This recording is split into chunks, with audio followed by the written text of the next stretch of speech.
So basically, we sat around and talked about you don't need religion to treat other people good, because you basically go on the logic of empathy. Yeah. Do unto others as they would do to you. Yeah. If you were in need, you'd want someone to help you out. So you help people out. Yes, we talked about it, right? But because we were so skint and we were artists, we never had any money to give to anybody anyway. Yeah. And if we ever earned any money, it was like, I don't know when I'm going to get paid next. So okay, we'll talk about being good, but I'm going to hold on tight to what I've got. She came along and went, I'm just a student at, she just definitely comes from privilege in Sudan. She's, her dad was a UN diplomat. She's schooled in Finland, Virginia, Ethiopia, Saudi Arabia, finally ended up at AUT in Auckland on a whim. Okay, so she just thought that looks like an interesting place to go to. Ended up being a chiropractor. This woman basically embodied and acted upon our manifesto and lived it rather than talked about it. She didn't need to talk about it. If she had $20 and that's all she had, if we walked past someone who needed money, she'd give it and go, I don't care because Allah's got my back. All right, wow. Okay, and without fail, 3 hours later, someone was feeding her or someone had given her something, and she just trusted in the flow of the universe.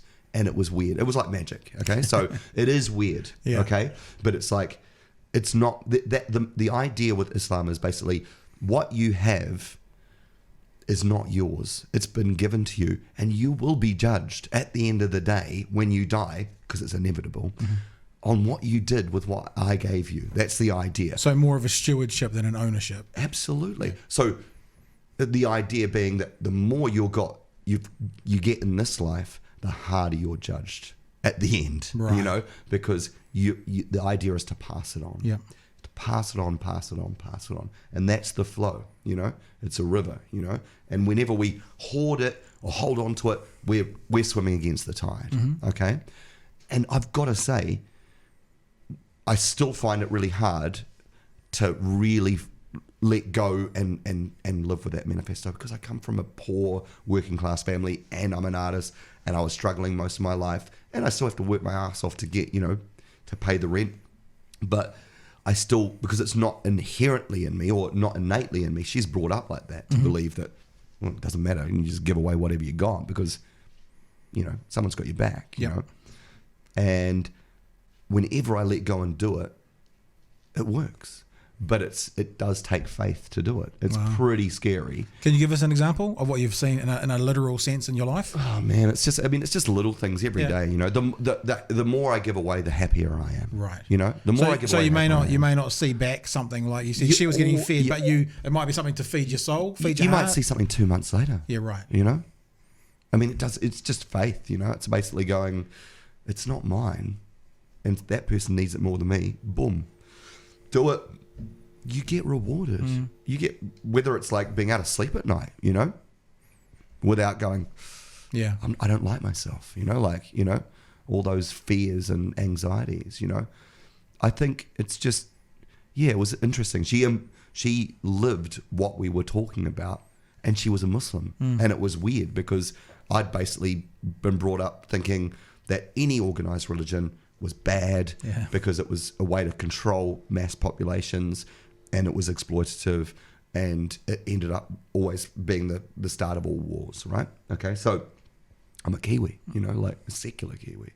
And she came along, and she doesn't give just to Muslims, she gives to anybody. Yeah. She always listens to people, she's got time for humans, she likes humans, and she assumes the best in people, and because she does, it brings the good out in them when she talks to them, which is another thing I've learned off her, which is like, okay, you assume that someone's actually good inherently, and even if they're a bit angry or uptight at first, they go, oh, that person seems to be like me, and that brings out the good side in them.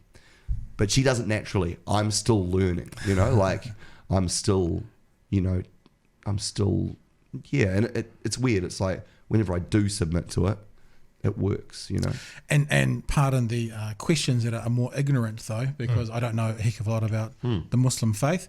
Is it something that is it an organised in your life, is it an organised religion? You attend mosque, you do readings or things, or is it more of an internal, singular thing? Well, what I love about it is you can pray anywhere. Yeah.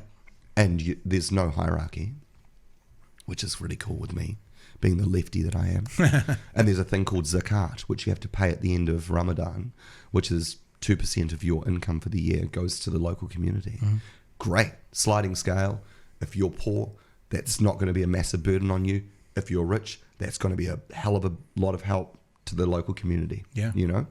And so you can place that anywhere? Like if you wanted to give it to the preschool, the local preschool, you could just give it there? Absolutely. Oh, cool. Anyone who's in need. So what I hear you saying, not that you're saying this, but one of the perhaps criticisms of, let's say, the Christian church or the Catholic, that denomination in general is it's a bit of a money hoarding place where the money goes into the organisation and then sometimes doesn't go out into the community as well. I'm far less judgmental about it than I used to be. Like I really am. You know, it's like whatever gets people thinking about higher things rather than, you know, their house prices is probably a positive thing. Yeah. You know, you know, whatever gets you to that place. You know, whether it's being a Buddhist or being, you know, Christian or Hindu or, you know, or Muslim or, you know, even humanist, you know, anything that gets you above yourself, you know, and lifts you to that higher place is a good thing. So it sounds like what you're saying, and I'll probably paraphrase it badly. I'm not trying to paraphrase you, actually. I'm just thinking out loud after your thought, is there is more to life than just what we see, feel, and touch. We're all going to die. And we're all going to die. There's a higher something that it's good for us to try and figure out, attain, reach towards, be a part of. What's going to happen when you die?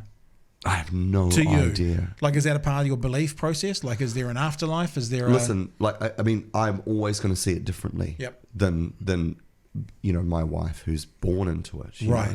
I'm always going to see it differently. And there are things, you know, details which I go, I just can't vibe with that. You know, like the idea of angels. But I mean, is it a metaphor? I don't know. You know, like, I mean, for me, it's like, it's just a really precious thing that's going on, being on this little beautiful blue dot in the middle of infinite blackness, you know? And it's like, you might as well do good with it, you know? And that's the same with like this whole climate change thing. It's like, even if it's not happening, what's wrong with looking after this little blue dot that you're actually living on, that nourishes you, that feeds you? It's ridiculous. Yeah, I agree.